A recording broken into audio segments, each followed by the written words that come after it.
Welcome to today's brand origin deep dive.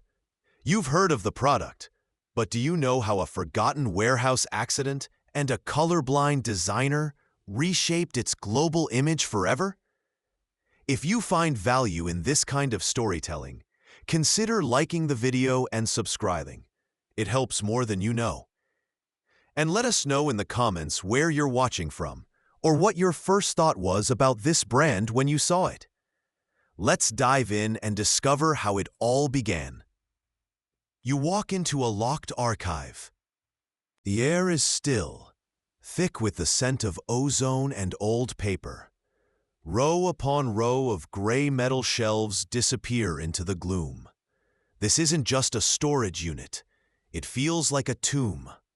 You're looking for something specific, something buried deep, a forgotten box, a collection of discarded prototypes from a brand that once promised the future in your palm.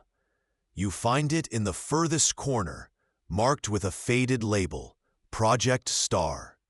Inside, alongside dusty design sketches and rejected packaging mock-ups, sits a device. Its screen is dark, its surface oddly cool, but the faint outline of a familiar silhouette ignites a sense of unease.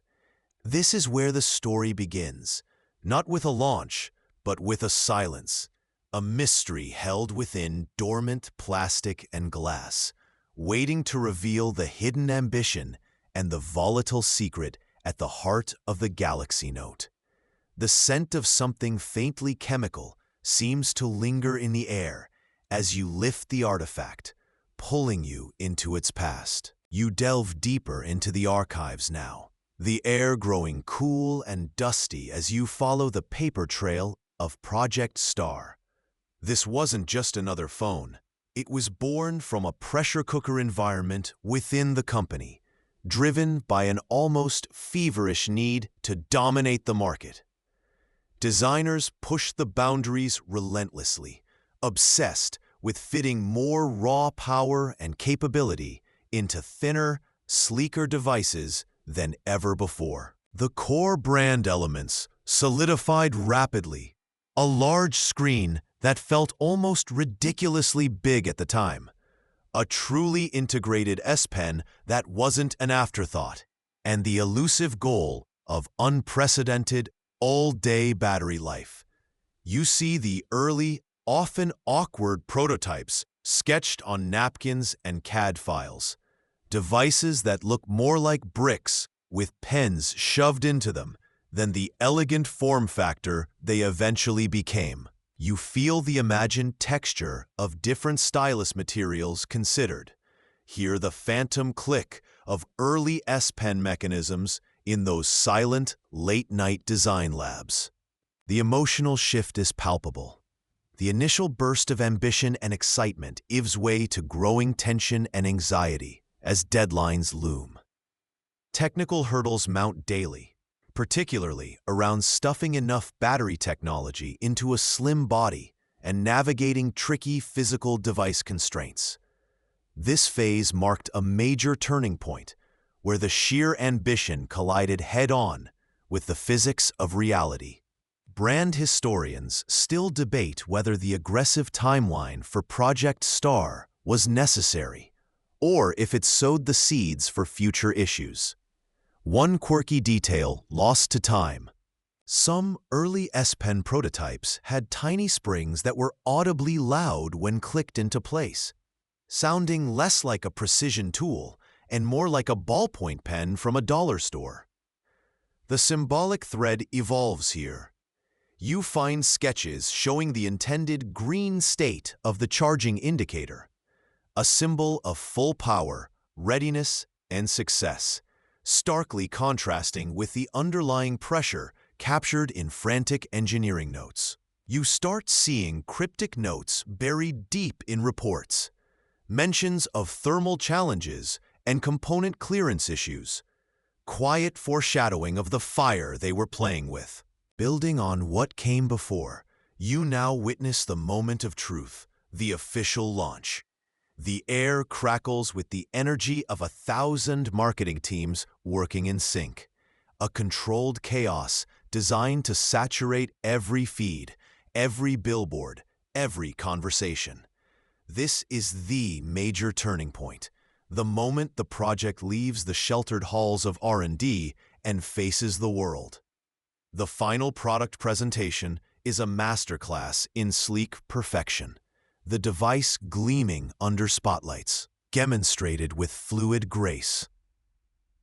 Holding it for the first time, you feel its undeniable quality, the slick touch of the glass, the vibrant colors exploding on the display, the deeply satisfying click as the S Pen docks perfectly.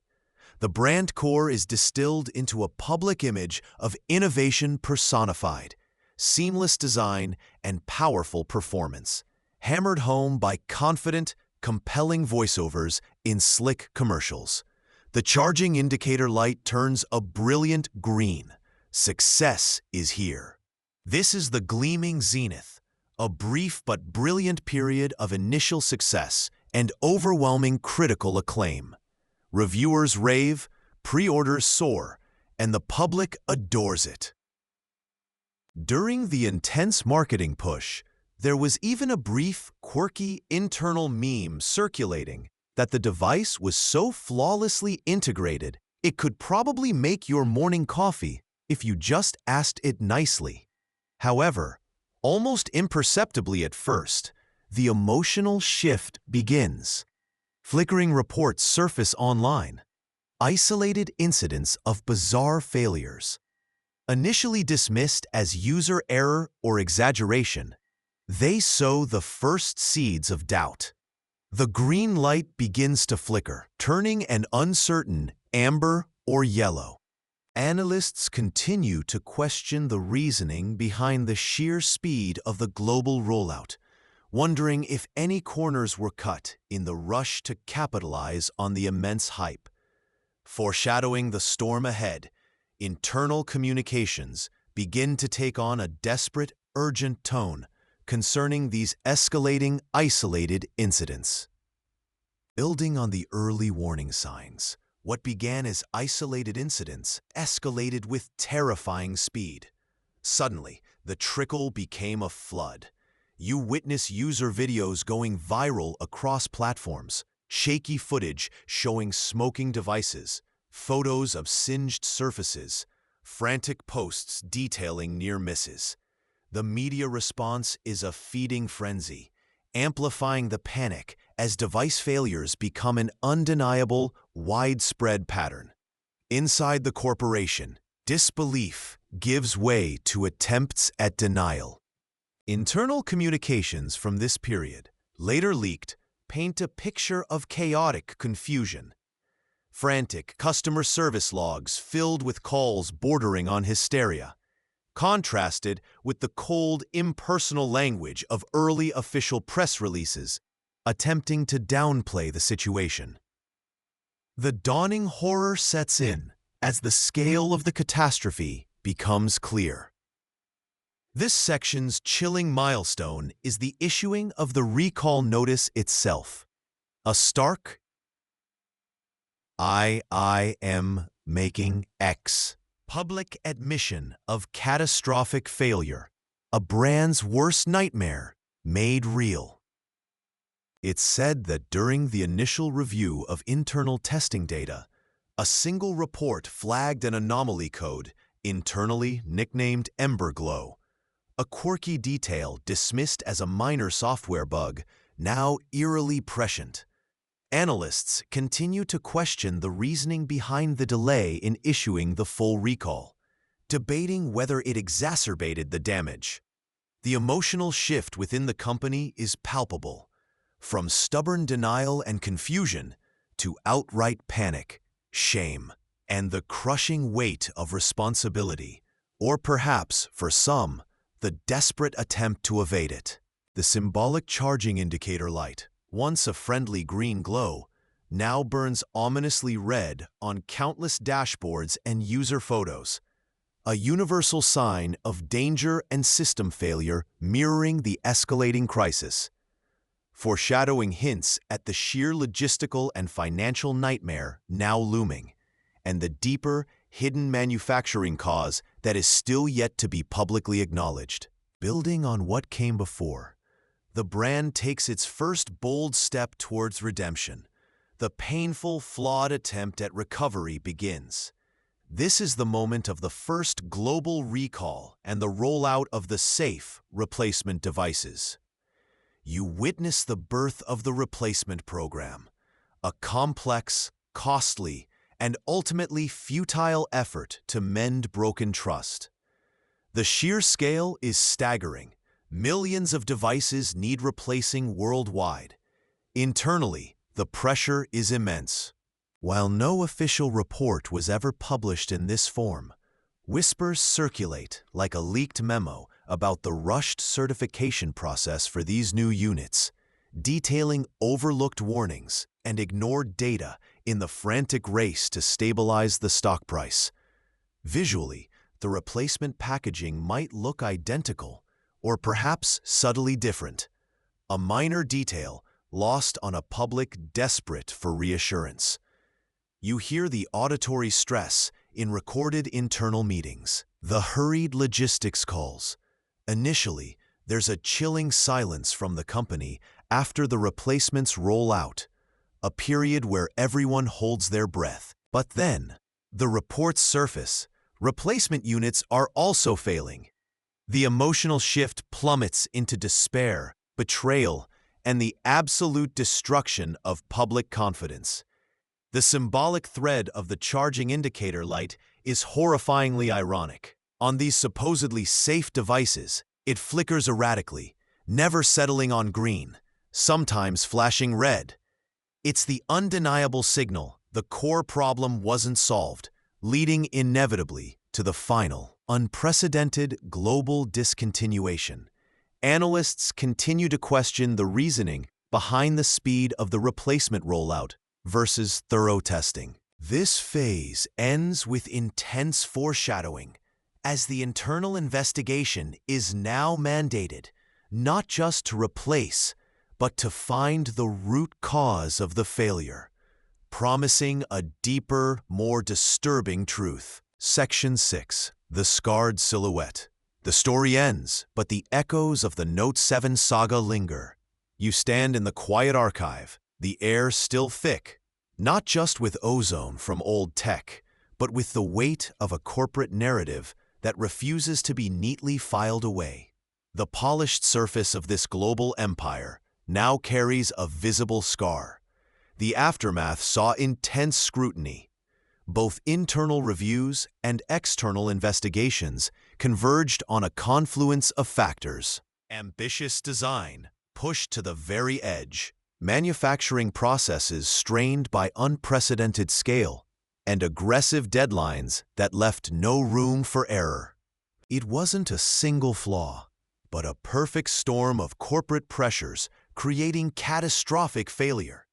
The enduring legacy of the Note 7 isn't a product, it's a cautionary tale whispered in the halls of tech innovation. You see its visual ghost in subsequent product designs, perhaps features subtly scaled back or margins increased, a silent acknowledgement of past lessons. The persistent hum of ongoing legal challenges serves as a constant, low-grade reminder, while the cold, hard data of financial losses and market share dips quantify the immediate cost. The emotional landscape left behind is a complex tapestry of regret, caution, and a lingering sense of unease. It speaks to the relentless, often unforgiving pace of technological advancement and the true cost of pushing boundaries without sufficient checks. The symbolic thread of the charging indicator light, which once glowed vibrant green or red, goes dark. It turns to black, not merely off, but erased, a permanent absence in the brand's history. Note that the last time we heard this was during a project pause when Finland got access to a laboratory and tried to push institutions based on their successes. Remember the biases. Avoid where a flagship product once stood, yet its distinct silhouette remains burned into the collective memory of the industry and consumers alike. Brand historians still debate whether the true lessons were learned at the deepest levels of the corporate culture. You are left with haunting questions. What is the human cost hidden behind the sleek devices we hold? Do the unseen pressures of market competition and quarterly reports continue to shape product safety in ways we can't perceive? The story of the Note 7 is a powerful reminder that innovation, while vital, must be tempered by accountability. The scar remains, a stark silhouette against the horizon of future technology. And so, our journey through this brand's complex history comes to a close. As we step back from the glow of the screens and the hum of the servers in this digital archive, take a moment to absorb the full scope of this narrative. From those ambitious early steps, fueled by relentless drive, through periods of groundbreaking triumphs and unexpected setbacks, to a crisis that didn't just pause progress, but fundamentally reshaped its path forward. What valuable insights do we carry with us from examining these files and timelines? Perhaps a greater understanding that the pursuit of innovation is an inherently precarious tightrope walk, balancing ambitious vision with necessary caution. We see clearly that even the most powerful global giants are profoundly vulnerable, not just to external market forces or competitors, but often, most dangerously, to the internal pressures they place upon themselves. The key takeaway is that building a truly enduring brand isn't solely about creating desirable products. It's a continuous, often painful process of navigating consequences, having the difficult courage to admit mistakes, and striving, however imperfectly, for resilience and redemption in the public eye. The long-term legacy of this journey isn't just embodied in the sleek devices that sit in your pocket or on your desk today. It's a cultural symbolism woven into the very fabric of the technology industry itself. A potent reminder that consumer trust, once severely broken, is a fragile thing that requires painstaking effort, transparency, and time to rebuild. The profound lessons learned from the bright promise and sudden, fiery darkness of the Note 7 era continue to resonate today, directly informing critical safety protocols, influencing engineering design philosophies, and perhaps instilling, across the industry, a deeper respect for the sheer complexity and inherent risks involved in bringing cutting-edge technology to billions of people around the world at an unprecedented scale. And maybe, just maybe, the true soul of a brand is never found entirely in the perfect form or function of its product, but rather deeply embedded in the collective experience of the people who built it. The compelling stories both told and untold, and the significant stumbles encountered along the way that ultimately shape it into the distinct, scarred, yet resilient silhouette it becomes in the annals of history. Thank you for joining this deep dive into the archive.